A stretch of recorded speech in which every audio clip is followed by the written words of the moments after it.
All right, well, welcome to our next Intersections interview. I am excited to have with us today Valerie White. She is the Volunteer Executive Director of the Sexual Freedom Legal Defense and Education Fund, and she's also the President of the Unitarian Universalists for Polyamory Awareness. So, hi, Valerie. Hi, Mike. Thanks again for doing this. I really appreciate it. And I will jump right into the questions. Now, you identify sexually as bisexual, but romantically as a heterosexual. So what do those identities mean to you? Well, I'm perfectly capable of being aroused physically, sexually by women. Skin is, after all, skin. But as it happens, most of my romantic and sexual connections throughout my life have been with men. I've had, I guess, 4 erotic experiences with women, but I've never actually fallen in love with a woman. Okay. And you identify as a cis female. So what does being female mean to you? I was born a female. I have 2 X chromosomes. I'm always comfortable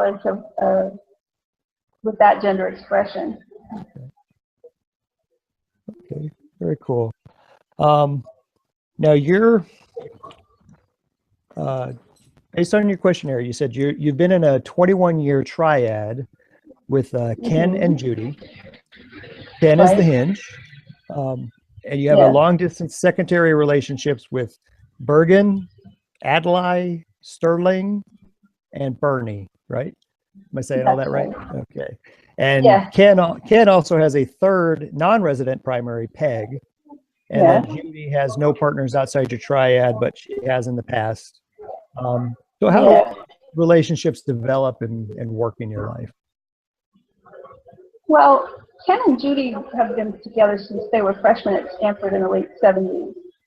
And they decided to open their relationship in 1994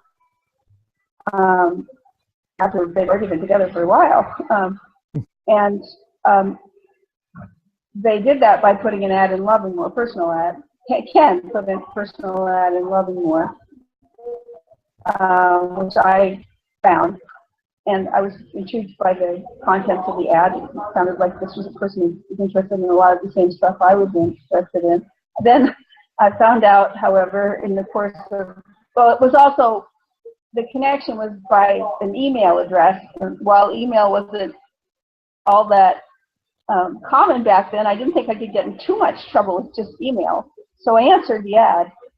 Then later on, I found out that Ken was 16 years younger than I, and so when he asked me if I wanted to pursue a relationship, I told him no, because that was just seemed like an insurmountable gap.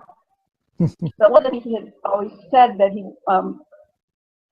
in his original post, his original personal ad was that he was a sailor, and I always liked sailing, and he had offered to take me sailing in a sailboat. He said, well, when I told him I wasn't interested in a relationship, he said, never mind, come sailing anyway. So we arranged to do that, and then after we met, he became more persuasive, I guess. And we began a long-distance relationship. I was in Vermont practicing law, and he was in Boston as a grad student. And we did a long-distance relationship thing for a while, and then in 1996, I moved to Boston area to live with him and Judy. And then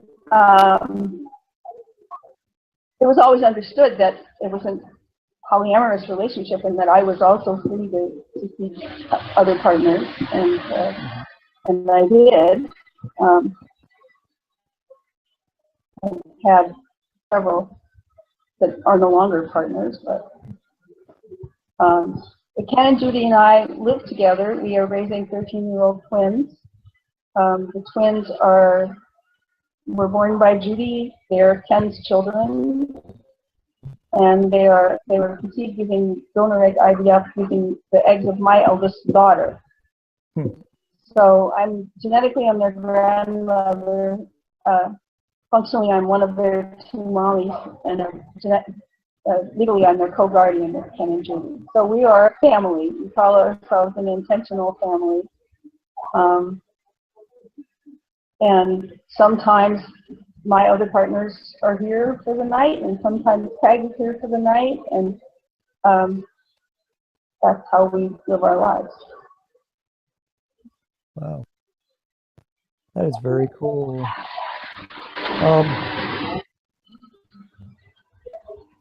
Now, you mentioned your twins. How are they with the relationships? How's the relationships affect them? Well, they've never known anything else. As far as they're concerned, it's a perfectly normal family. They know that their classmates and schoolmates don't usually have 3 parents, but frankly, the schools don't care. They just want another phone number to write down on their phone somewhere, their form somewhere. And they're so used to blended families, step parents, single parent families, grandparents raising children. It's just another variation as far as the school is concerned, and they don't seem to care. But the kids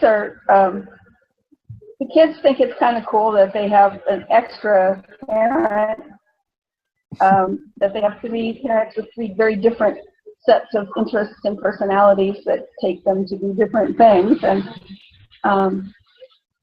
there's usually somebody around who's willing to help with the homework or take them to the library or the amusement park or whatever, That's pretty cool. Now, how did you kind of talked about how the relationship you're in, your current triad, how that kind of came about, but how about your journey to bisexuality and polyamory? How did you kind of get there? Well, you have to remember that I am 70 and a half, and so I started college in 1952, which was at the beginning of the sexual revolution, right? Okay. If it feels good, do it. And I was married very young, at 18, as a sophomore in college. And the summer after my sophomore year, when we were traveling from Indiana University to the University of Washington, where my then husband was going to take up a postdoctoral fellowship, we opened our marriage, and of course we didn't call it polyamory back then. And I remember feeling this enormous sense of openness and possibility, that some doors that I had thought had slammed shut with the marriage had actually not slammed shut at all. And so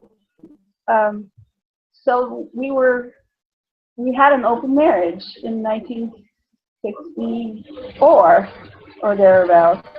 Our marriage did not last all that much longer, but it didn't founder on that problem. It foundered over the fact that we were way too young when we got married. We grew in different directions. Yeah. And as far as the bisexuality part, I had my first erotic connection with a woman as part of a threesome, the wife of one of my sweeties. And that wasn't repeated for many, many years after that. That I had a connection with a woman, but it was very revealing, because I learned suddenly that I was capable of responding to and connecting with a woman sexually. But it hasn't been a big part of my erotic life. Okay. Now I want to kind of ask about just different areas of your life and how this has affected you, how your how your relationship orientation affects you, how your sexuality affects you, and just different parts of your life. So I'm just going to kind of list through them and just tell me how you feel about them. First of all, socially, how's that affected you? Well, we're out, about as thoroughly out as we could reasonably be. We were out to the gynecologist, I mean the obstetrician. We were out to the schools. We were out in my UU congregation. In fact, just today, I drove an elderly woman to the hospital to visit her husband, who's hospitalized right now. Somebody I had never met before, but in the course of our conversation in the car, I explained that I lived in an intentional family of 3 adults and that we were raising twins. Because, when you're talking about your life, it's hard not to talk about the people who are in your life, that are your closest associates. And besides, I feel strongly that if polyamory is going to become an accepted part of our cultural meme, we have to be open. We have to be out. I feel very strongly about that in connection with another area of my life too, which is sobriety. I'm a sober alcoholic, not in AA, and I'll tell anybody who will sit still for it that I'm a sober alcoholic, because I feel strongly that there need to be role models for people who succeed in recovery. And if you don't talk about it, then how is anybody going to know? So it's the same principle. Absolutely. Of course, I'm fortunate that I don't have any family of origin members or my grown kids who have any objection to the fact that I'm poly. My brother is also poly, and my kids are, that is my adult daughters, are accepting. So I don't have any relatives who are, going to disown me if I tell them that I'm poly or anything like that. Right. I'm lucky in that respect. Yeah, definitely. Now, if I were a Baptist instead of a Unitarian Universalist, I'm sure I'd have more trouble in my congregation. But I'm not. And I have to tell you, some months ago, the minister was doing a Time for Children segment of the worship service, and he often uses stuffed animals kind of as puppets, and engaging the kids in some moral lesson. The thing he was trying to get across on this particular Sunday was that that there's a lot of different ways to make a family. And so, using the stuffed animals, he was making up little assortments and saying, well, a family could be a mom and a dad and 2 kids and a dog, or a family could be 2 moms and 2 kids and a cat, or a family could be a single mom or grandparents or anything. I mean, he went through a whole bunch of assortments, and then he wound up with, or it could be 2 moms and a dad and a pair of twins, and that's my family. So he was using the stuffed animals to show the structure of my family. Yeah. And then in the church directory, the photo directory, there we all are, all 3 of us with the twins, with our names and so on. I guess they had to tweak the church software a little bit to get it to squeeze in all those names. They managed it. And the congregation, I've been out to the congregation since before the twins were born, and they elected me president 3 times. So they're obviously not upset about it. Right.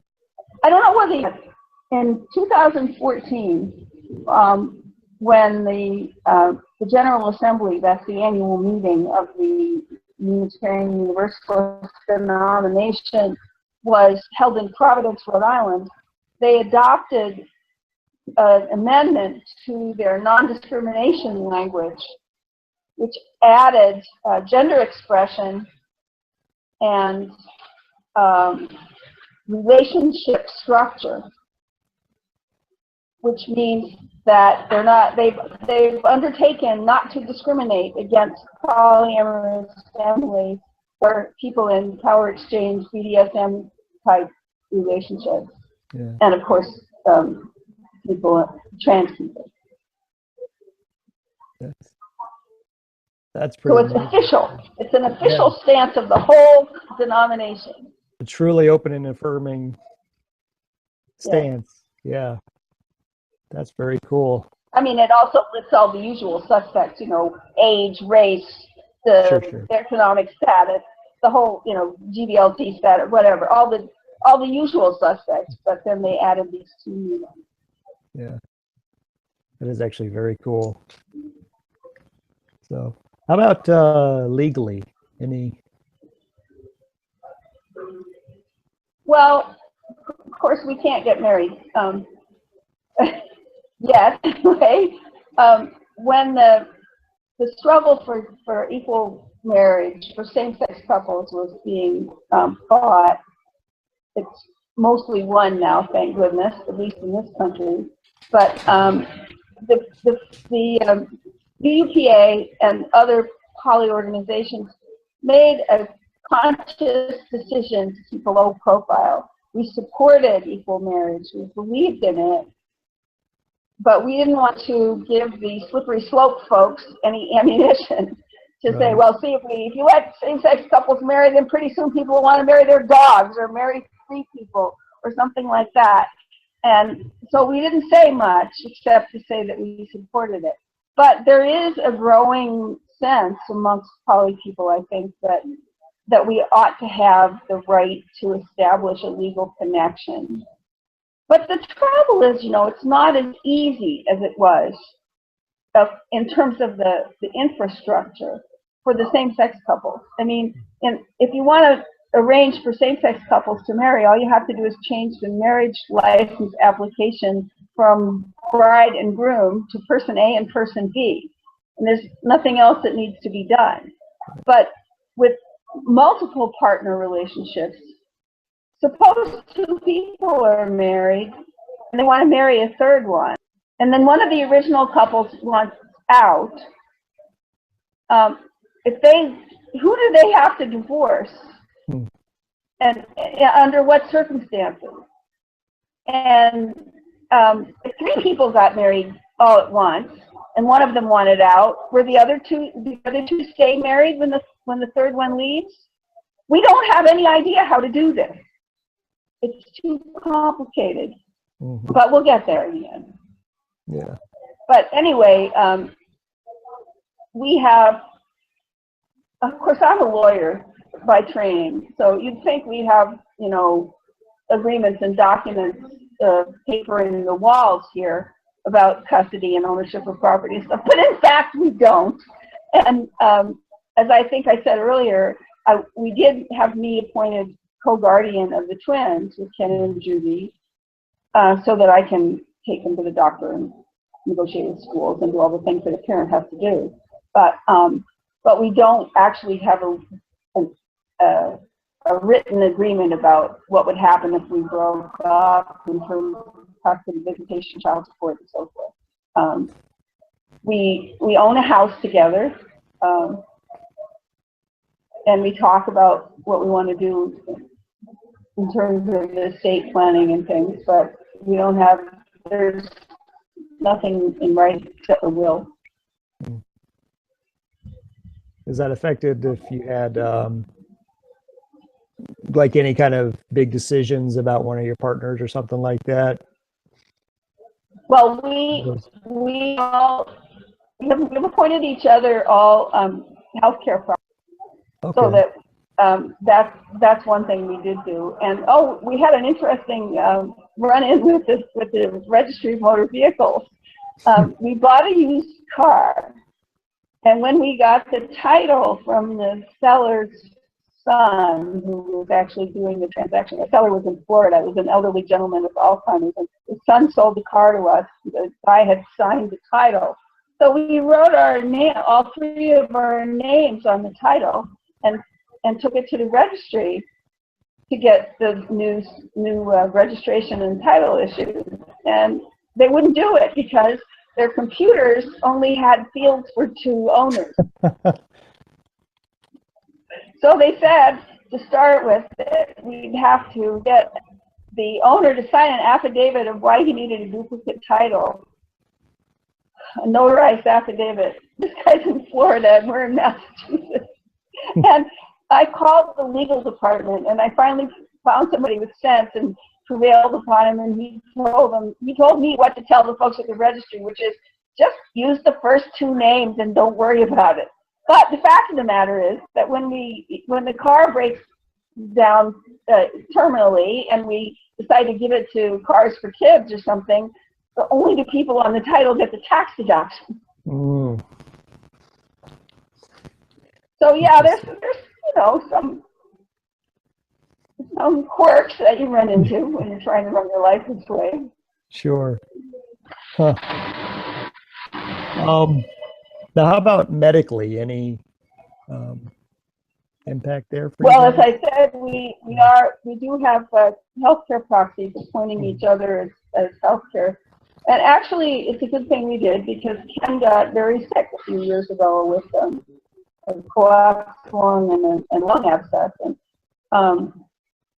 between Peg and Judy and me, we had somebody in his hospital room in the intensive care unit, one of the 3 of us, 24 hours a day. And Ken told the hospital at the beginning, before they intubated him and before actually communicated about it, that he wanted all 3 of us to have unlimited access. And in fact, that's what the hospital did. They were very cooperative. I don't know what they thought, who they thought Ken was, whether they thought he was a Mormon if he was, or what they thought about it. They never said. But anyway, we had no trouble. One or the other of us would be with the kids, one of us would be sleeping, and one of us would be at the hospital. Nice little shift. That's an advantage. You can have people to work shifts right away. That's right. Yeah. How about professionally? Obviously, you have some professional interest in this, but how's it affected you all professionally? Well, I don't think it's had a negative effect. I mean, both Ken and Judy are pretty much out at work, and I'm not employed. I'm the stay-at-home mom, and I'm semi-retired, and except for the Sexual Freedom Legal Defense and Education Fund. But you couldn't expect a group with that kind of title to be upset about my having ex-partners. But Judy is a geek. She's a computer programmer, and generally speaking, you don't find a lot of conservatives in that field. So, and Ken's a research professor at Tufts, and Judy and I both have been with him at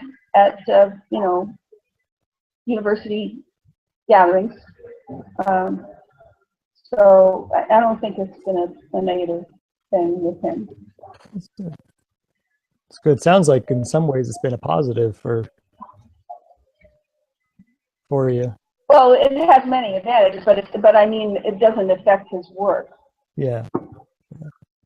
How about He's not about to lose his job. Yeah. Sorry? How about spiritually? Oh, I hate that word. Take it for however you want to apply it. Having our triad certainly contributes to our emotional well-being. Otherwise, why would we do it? So yeah, I mean, it's a positive thing in life. But I'm a non-believer, so I wouldn't even go so far as spiritual, but not religious, unless you're Unitarian Universal, which in some ways it is, in some ways it isn't. How about in your families? I know you talked about your family has been, sounds like pretty positive about it, but. Well, Judy's mom thinks we're all nuts, but she's okay with it. She and I get along, and she loves Ken, and she loves the twins, her granddaughters, her grandson and daughter. She did once say, "Don't tell my husband." That's Judy's stepdad, but he knows. I'm sure he knows. We've all three been out there visiting them, and he's been here too. So in our house. So I don't know who he thinks I am. But anyway, Judy's mom is fine with it. Ken's sister, who is his closest relative, is fine with it. And her kids, in fact, one of her kids is Polly. I don't know whether that would have happened if they hadn't known us or not. But anyway, we don't, any of us have family members who would be appalled. That's good. That's really great. Any other areas that have been affected, or anything else that we haven't really talked about that you want to talk about? I can't think of anything off the top of my head. I mean, you might be interested to know that in Boston once a year on Martin Luther King weekend, there is a science fiction convention called Aresia, which has a very strong poly component. It has workshops, what they call fan life or something like that, about, they have Poly 101, Poly 301, how to bring somebody new into your relationship, raising sex positive children, just, 8 or 10 or 15 workshops about polyamory. And I've been on the panels for years. Ken's been on the panels for years. So that whole, what do you call it? Costume thing, role play thing, science fiction thing, con thing is very, at least in this area, very poly friendly. Interesting. That's very interesting. I may have to check that out because I'm a huge sci-fi fan. So. Oh well, Aresia, Arisia,